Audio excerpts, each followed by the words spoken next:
Hey everyone, Illyris71 here, bringing you guys an update to my Blue Eyes deck profile for April format 2017.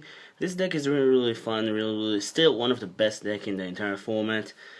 And to be honest, it's still very expensive.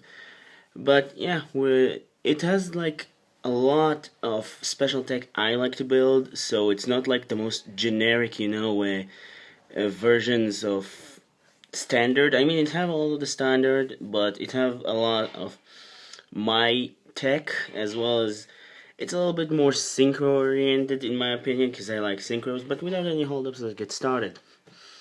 So first off, you get to run 3 copies of Blue Eyes White Dragon because it's a Blue Eyes deck, standard, and never further explanation needed. But this card is also known as the still holding record for being the strongest vanilla monster in the entire game.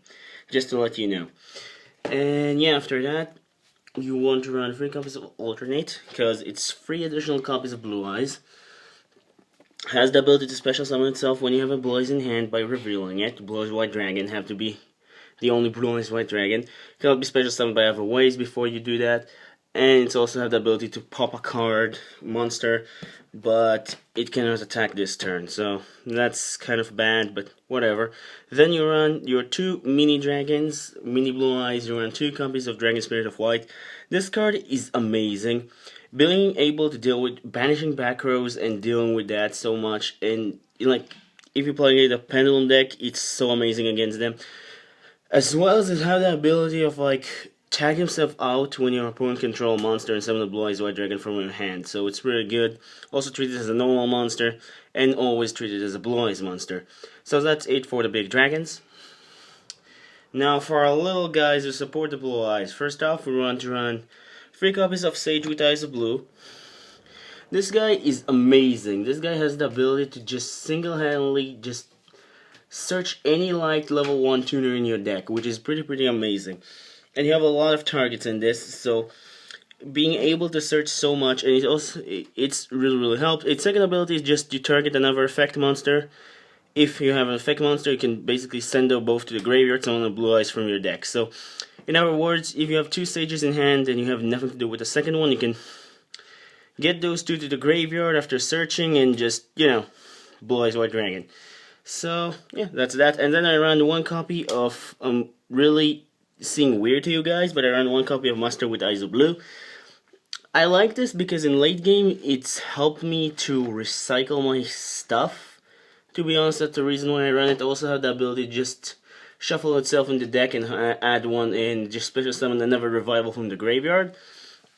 But just basically I run it also here, even though some people will disagree, is because first off I have the place, and 2 I don't have enough monster in my opinion. So I like this guy at 1. If you don't want him, you can take it out. And then for our standard searchable target by Sage with Eyes of Blue, I run 3 copies of the White Stone of Ancients, as well as 1 copy of the White Stone of Legends. Now, White Stone of Legends, you all know what it does. Basically, when it's at the graveyard, the Blue Eyes from your deck. And the White Stone of Ancients, it's basically an upgraded version, which is basically during the end phase for once per copy. So in other words, if you send all 3 of them, it's work 3 times per turn. You're able to summon a Blue Eyes monster from your deck. So it's really nice. It's being able to just during the end phase just spam your board with monsters and search is really nice. As well as have the abilities that once per turn you can only use the effect once per turn. You basically banish it as a Blue Eyes from your graveyard to your hand. So that's pretty nice. And that's it for our guys that basically dedicated to Blue Eyes. Now we'll move on to hand traps, or monster traps in general. First off, our searchable hand trap is 2 copies of Effect Veiler. Now, a lot of people are going to ask me why not just 1. Some people are going to agree, but I like 2 because Effect Veiler really help in this particular format, being able to negate a lot of monster effects, and you don't care about their attack because you're Blue Eyes, so you won't care about their annoying effects, just dealing with the things you got. So that's why I run 2 copies of that, and then sadly 1 copy of Maxi, because it had 1 for a reason, but still. And then lastly, one copy of Keeper of the Shrine, which is our last hand trap, or you can say trap monster from the graveyard.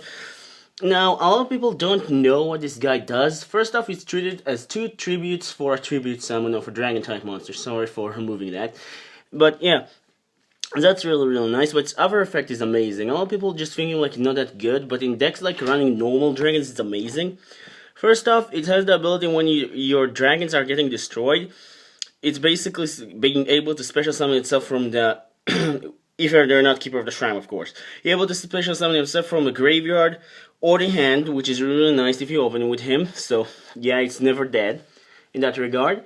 As well as it has the ability of just basically, if one of them was a normal dragon, you're basically able to add it back to your hand. So let's just say you have him in the graveyard and you have like a dead trade-in in your hand, and your opponent destroy it, basically getting a Blue Eyes White to your hand. Or let's just say you just need a Blue Eyes White Dragon, or you want the alternate white in your... You want the alternate white dragon in your hand, sorry. You're basically able to recycle that. So that's why I like this card at 1. If you disagree, you can run, like, take the 2 monsters I suggested and put something else. But yeah, that's how I feel. I really like that I have something like 20 monsters if I remember correctly. And yeah, I just like that lineup of monsters. If it was less, I will feel like I don't throw into monster too much. So that's why I like it. Then moving on to spells, first off you want to run 3 Cups of Melody of Awakening Dragons. This card is amazing. This card, basically not once per turn, you can discard a card, any card, and add 2 dragon type monster with 3000 attack or more, or 2500 attack or defense or less, which is really amazing because you have... and it's not like dedicated to just 1 copy of each in different names. So this card is really amazing, not once per turn. And it also has the ability to just basically, you can discard it if you have opened it with 2 and you don't need that in the dead draw. So that's why I run this card at 3. It's pretty amazing.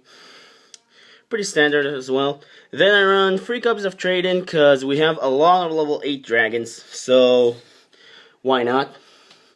And then I run 2 copies of Card of Coincidence. Now a lot of people might disagree.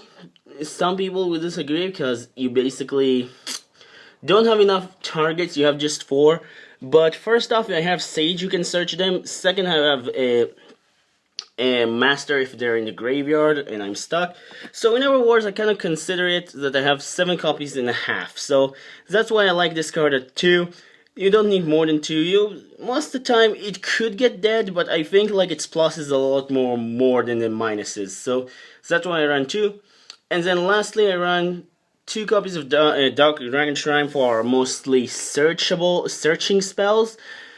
Basically it's a Foolish Burial for dragons, and if you dump a normal dragon you can dump a second one. So that's why I like Dragon Spirit of White, because I dump it and then I dump Keeper of the Shrine or something else.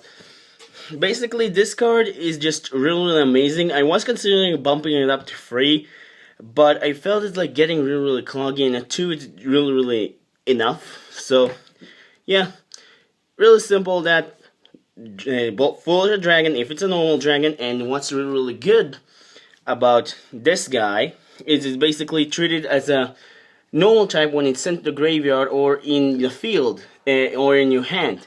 So you send it from the deck, and it's still an effect monster, but when it hit the graveyard, it's counted a normal. And then you can send another dragon, if you didn't know that. So, that's why I like this card at 2, and it's pretty nice. And that's it for our searching spells, you could say.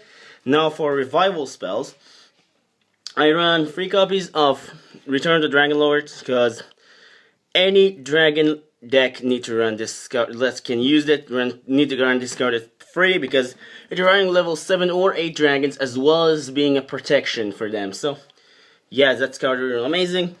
Then 2 copies of Silver Cry, because I have 5 normal dragons as well as the quick play. Why not utilize that? And then 1 card that basically you activate it, you win the game. 1 copy of Soul Charge. Pretty standard lineup for revival spells.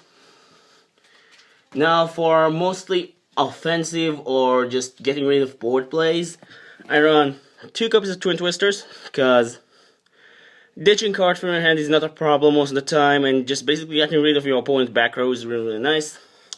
And then 1 Raigeki, and one Dark Hole. Now I couldn't find the room for the second or the third one, the second one of those, but I rather like have it in this ratio because sometimes I don't want to destroy my own board. But yeah, just I need board clearance, and I just felt like 1-in-1 just do the trick. So yeah, that's it for spells. No traps in this deck because I feel like trap in this particular deck, for me at least my version, is a little bit dead, so I don't like those. But yes, that's it for main deck. Now we'll move on to side real quick. First off, for hand traps, I run 3 copies of DD Crow and 2 copies of Gamma Seal. Basically, you know what those 5 cards does. Pretty standard. DD Crow getting able to get rid of annoying cards in the graveyard, and Gamma Seal just kaiju, so why not?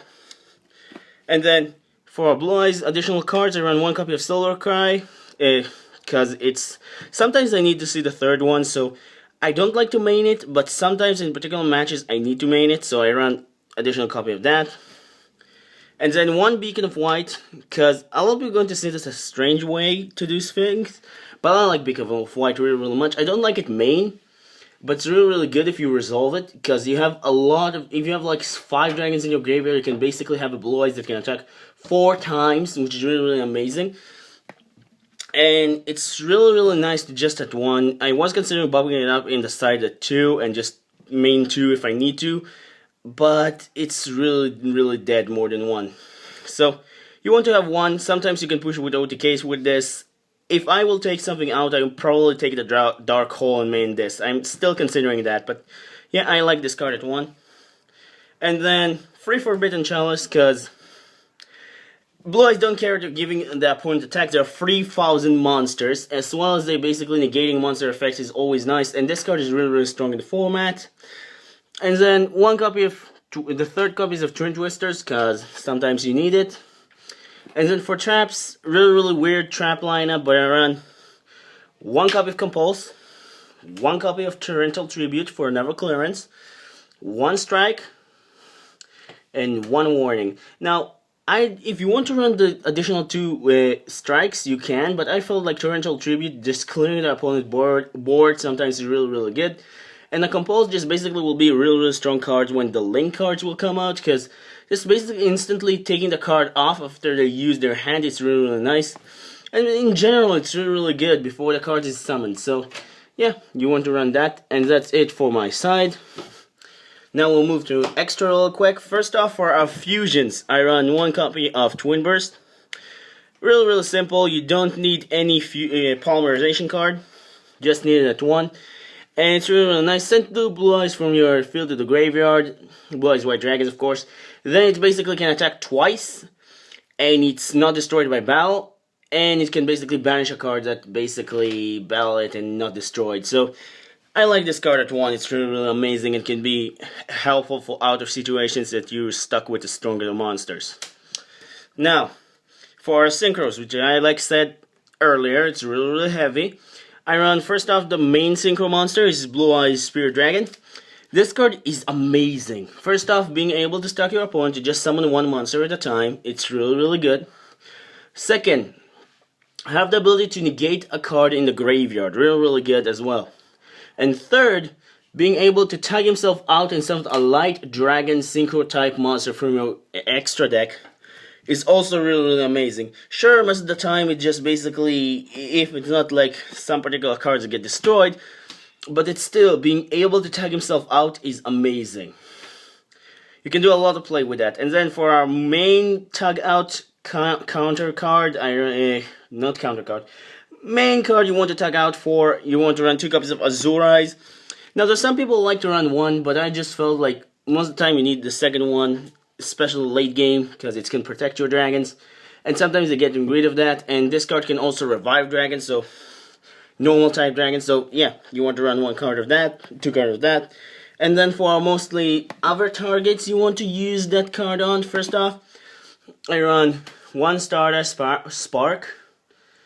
1 Stardust Spark, which in the future I might cut completely, but still I don't have cards with me or in general that are better.